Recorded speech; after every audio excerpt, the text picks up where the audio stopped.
things have changed in this world. If you have any level of being able to see what is going on now, then please take a minute to hear what I have to say.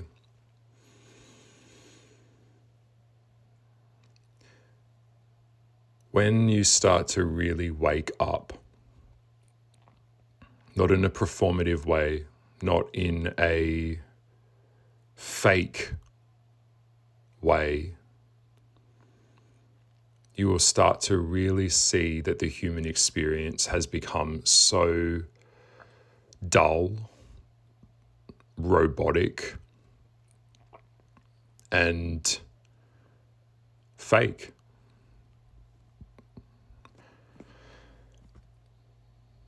You see, the average person has built their entire existence on a foundation of comfortable lies. Lies that they tell themselves every day. Like, everything happens for a reason, or good things come to those who wait. Just follow the rules and you'll be okay. Don't rock the boat. And then someone with a deep mind that doesn't play make-believe, that doesn't follow along, the deep thinker shows up and it is like a fucking wrecking ball to a house of cards. They're not allowed to ask questions. And if this whole thing that they tell themselves, like everything happens for a reason, what if that's just another way for just giving up and being lazy? What if these are all just excuses? What if the rules that you follow are just designed to keep you trapped? What if the boat needs to be fucking rocked? When you start bringing these types of concepts into people to question their very controlled and contrived reality, they go into panic mode. They say, tell me your truth. And then you tell them the truth and they absolutely freak out because you are not following the script, because suddenly all of those comfortable lies that they have built start crumbling because the truth is coming out and they can't handle it. And this is where it gets really, really twisted. When people encounter someone who thinks really, really deeply and questions things, someone who refuses to just shut up and play along, they experience something that it literally sends their brain into danger mode. They start screaming, danger, danger, in their head. This person is threatening our entire worldview. But instead of them examining their own beliefs and looking to the points that are being brought up and maybe even considering that the deep thinker might even have a point, humans do what they've done for thousands of years. They attack. They start with a smear campaign. They'll tell you that you're unsocial, that you think you're better than us, you think you're too smart. There's something wrong with him. He's attention seeking. It's too dark. Because it's a way for them to intellectualize and make excuses for their laziness. Because they're not brave enough to think. They're not brave enough to question the herd.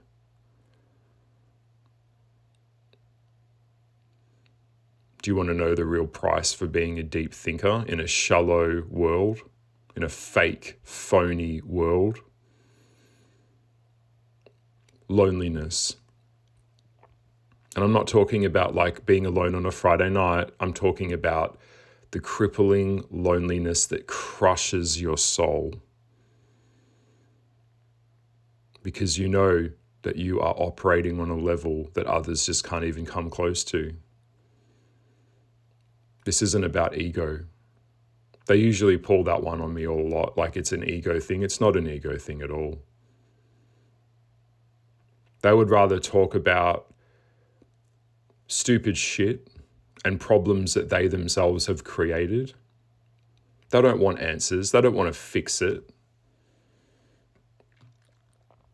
When you start to listen to them and you offer something that could actually help them or fix the problem, that goes a little bit deeper than, oh, that sucks. Oh, you'll figure it out, for their family issues or problems. And you start to recognize the underlying psychological patterns in their dynamics. They don't want that. They'll look at you like you were speaking in a different language. You may as well be speaking in fucking Swahili. They'll say, that's really, really deep. You know, that's too deep. They don't want answers. People these days have been so dumbed down to like hashtag emojis and shallow, meaningless conversations. Their communication levels for the average person in the average world, like just out there, if you haven't noticed, it's terrible. They've been dumbed down to levels where like everything's kind of like tweet length. Things are reductive. Everything's reductive now. It's called reductionism. It's when we take a very complex thing and we just sloganize it into a one sentence thing that kind of fits everything. This is how most people think now. People have changed.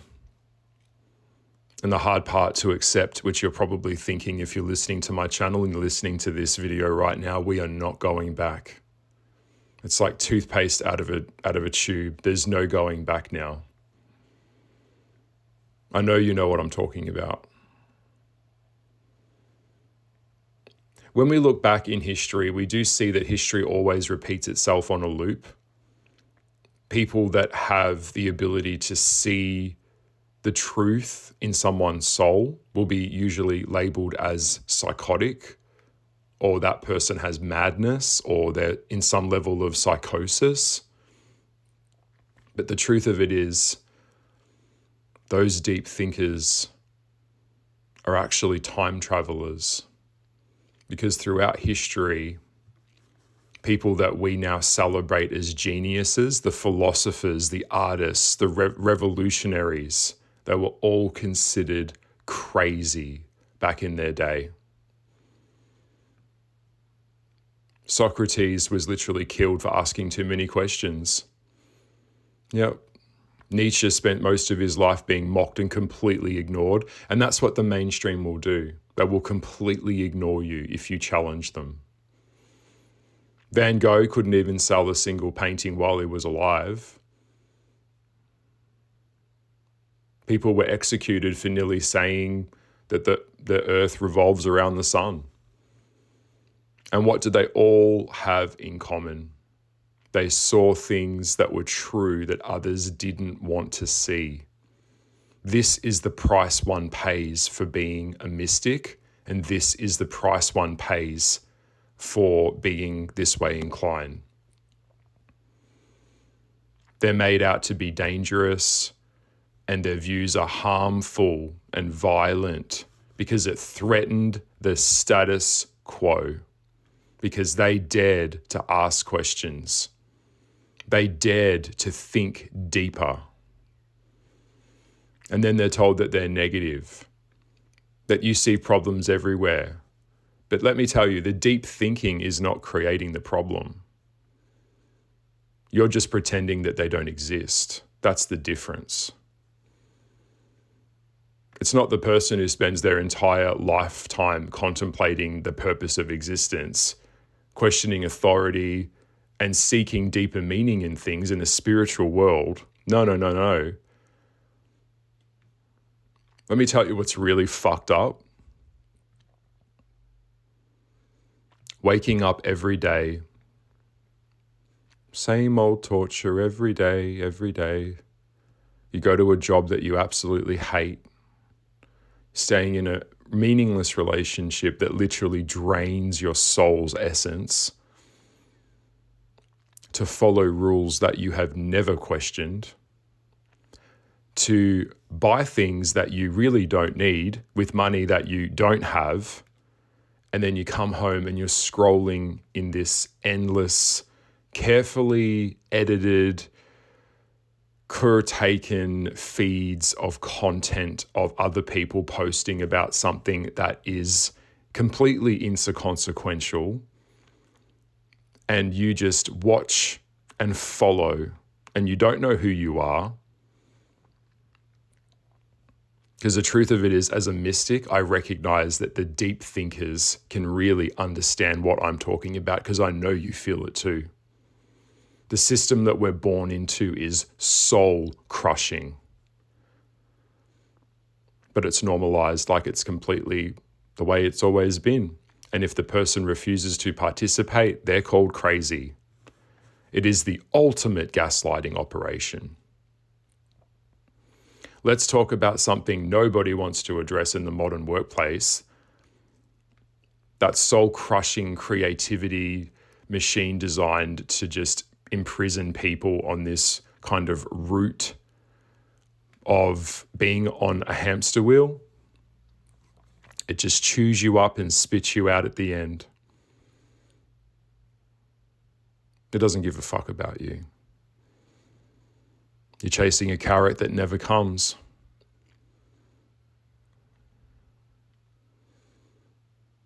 Do you know what happens to deep thinkers in the corporate world? We see it all. We see the meaningless meetings, the toxic management, the way everyone's pretending they care about synastry and multiculturalism and optimization and all this bullshit, but underneath they're just dying inside. They don't believe it. It's not real. They watch their co-workers complain about the same problems every day, but they never question those problems exist. They see the wheel, the hamster wheel, for what it really is. Most of these meetings don't even need to happen. It's just people talking over the top of each other. This could all just be a simple email in one sentence. What if you actually said that entire departments within your business are completely unnecessary? And God help you if you ask, why are we doing it this way when it's better this way? Do you know what happens next? You'll be labeled the difficult employee. You'll be the one that doesn't fit into our culture because your culture is dysfunctional. Function is function. Dysfunction sees function as dysfunction. If you ask too many questions, you'll be punished. If you're innovative, if you're creative, if you are a good communicator, if you're more likable in a workplace, you will become a threat. And what do we do with threats in business? What do we do with threats? What do you think your manager's going to do with you? The moment you develop an advanced pattern recognition from waking up, it really is like living in hell, because you can predict people's behavior with like extreme accuracy, disturbing accuracy. This is something I've always been able to do. Yeah.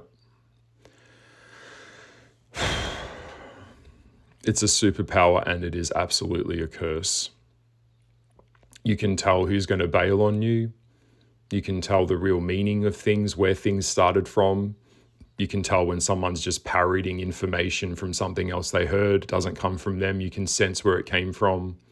You can tell the workplace co-worker when they're going to try and take the credit for your work, when they're positioning themselves in meetings to create narratives, to control other people's ideas of how others see them. You know which family member is going to turn on you.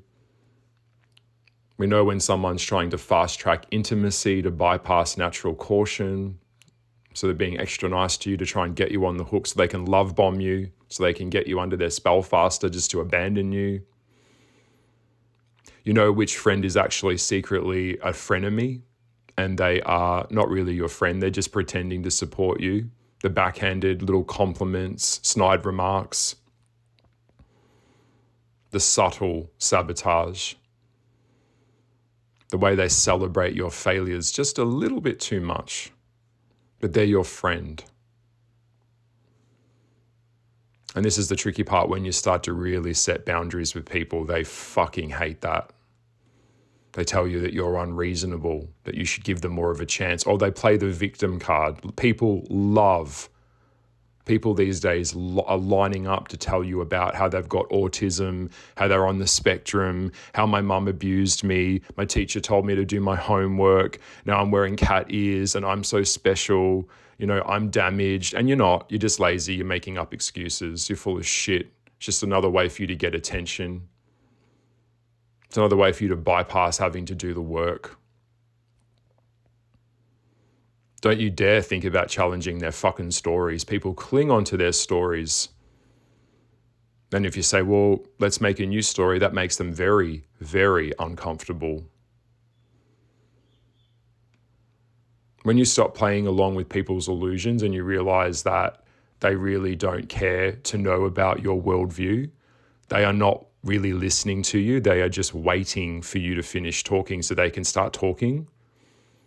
When you start to really look into someone's soul, you'll start to see how fucked people are.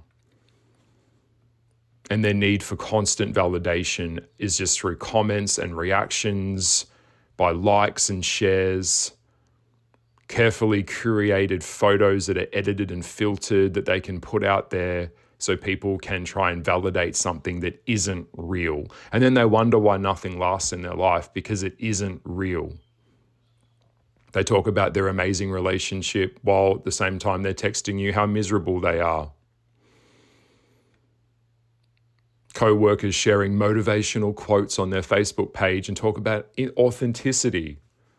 And they're the fakest person you know.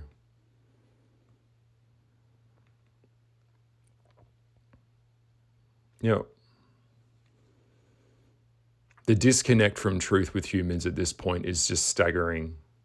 And what is really fucked up is a lot of them start to really believe their own performance. They get so soaked up in wearing a fake, phony, hollow mask of playing a work character or a character that they don't even realize that this is just, at some point, it just kind of becomes them and they just forget that they're pretending.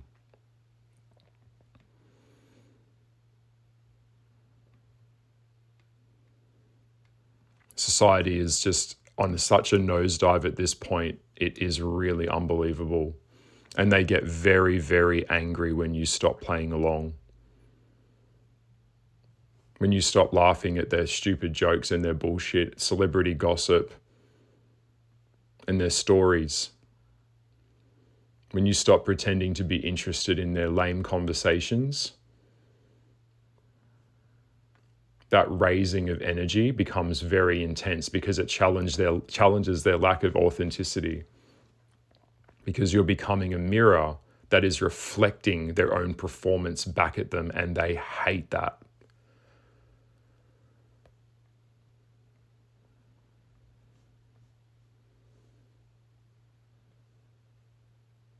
If you're sitting alone and you're listening to this, and if you're in your own head a lot and you understand where I'm coming from, maybe you're in your car park somewhere, or you're in your apartment, or you're just in a coffee shop. Everyone is just trying to outperform each other with these fake masks that they're wearing. People are just projecting their insecurities onto you. You will get more support from perfect strangers on the internet than you will from your own families and friends. And at some point, to really kind of protect your own peace, you are going to withdraw. I'm an empathetic person, but at the end of the day, it's selective empathy at this point for me. Once the disrespect starts, once they start talking over the top of you, once they start trying to use you to get something, they don't care about you.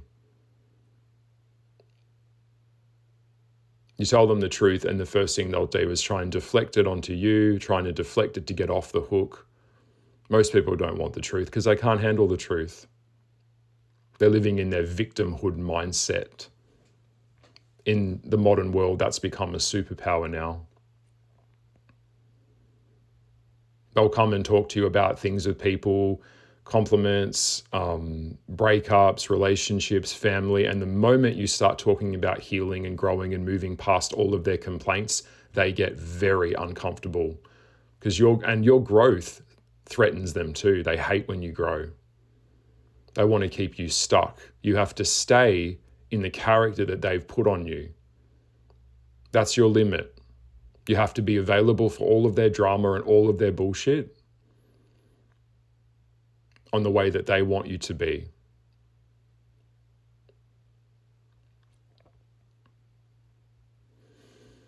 Once you start to see the patterns and you start to really step into this space,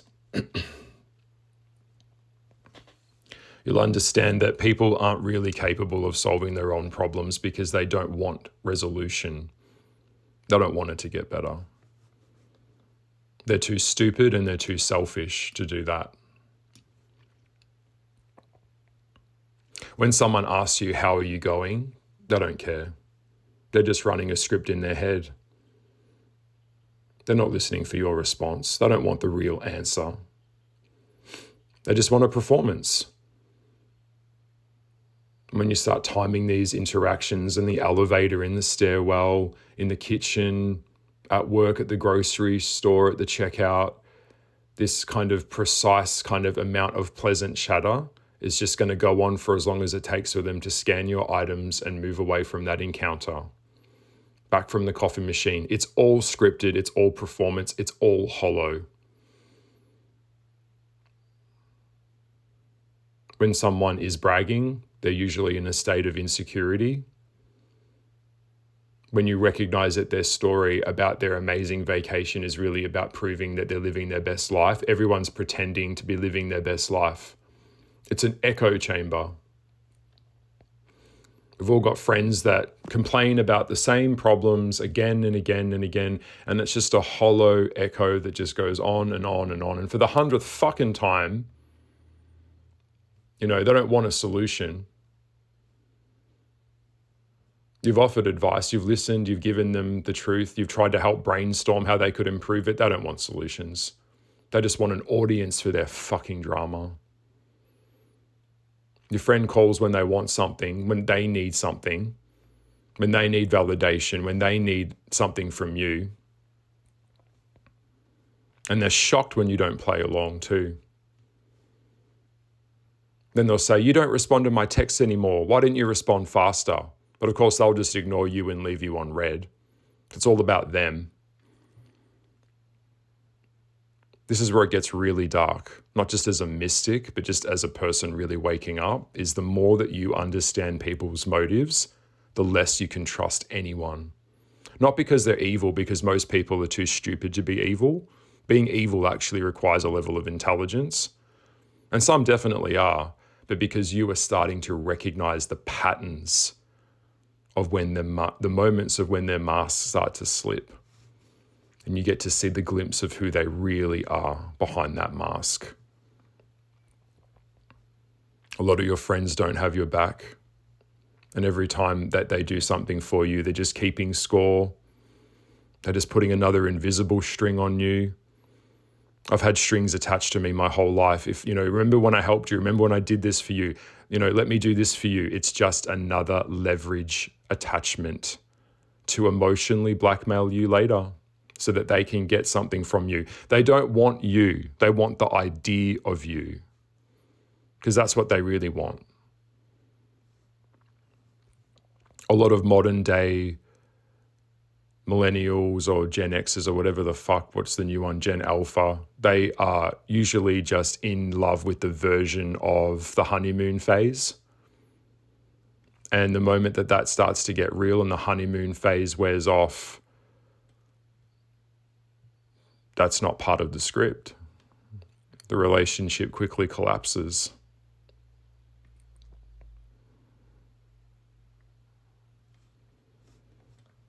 I know you understand what I'm saying. If you've made it through so far with this video, then you'll understand that most things are blindingly obvious tactics that people wear from their mask. Usually they're not even aware of it. They're just in this kind of comfortable state that they've been in that gets them through their day.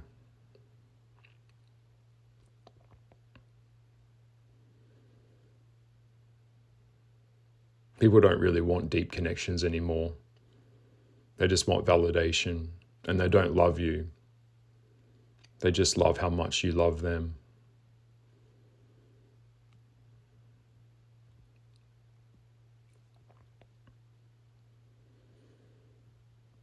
I'm not messing around here. Today I just felt like sharing something real. And you'll be punished for that too. No one really wants the truth. That's the scariest part. People have just been performing for so long that they've forgotten who they really are underneath the costume.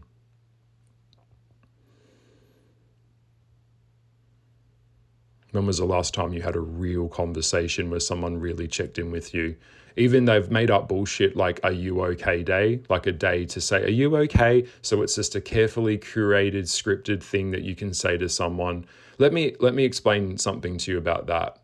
You should never ask someone if they're okay unless you are prepared for them to tell you that they are not okay. And don't even think about doing the, "Oh, well, I'll just handball it off to someone else so they can take care of it."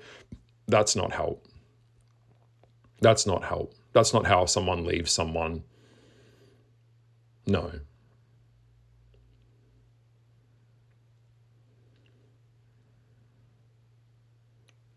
You have to play along, and the moment you disagree, you will be absolutely punished. You're crazy, you're dark, you're fucked. Every single time.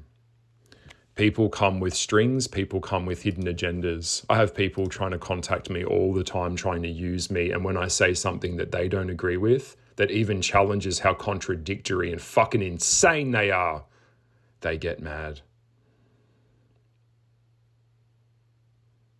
It's one thing I've learned as a mystic, as a psychic, as a medium, as a spiritualist, as an occultist. People don't want the truth.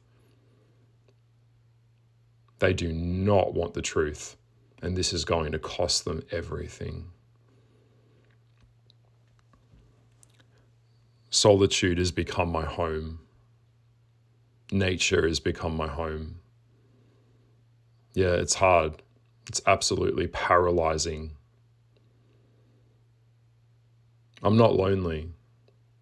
At times I do get lonely, but at this point now, I'm turning 40 and I now understand that when you start to go higher in consciousness, the true price that one pays for that is the distance that comes between you and other. That's why a lot of people, when they have their waking up experience and realize that you're living in a simulation world of sorts, some people don't survive that. Okay, they don't.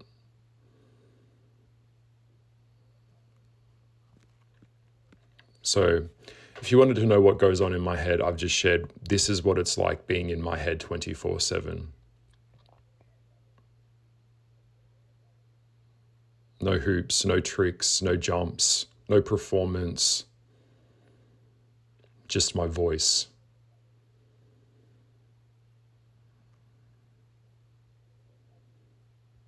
Just me. Thank you for listening and thank you for taking the time. I hope this video spoke to your heart.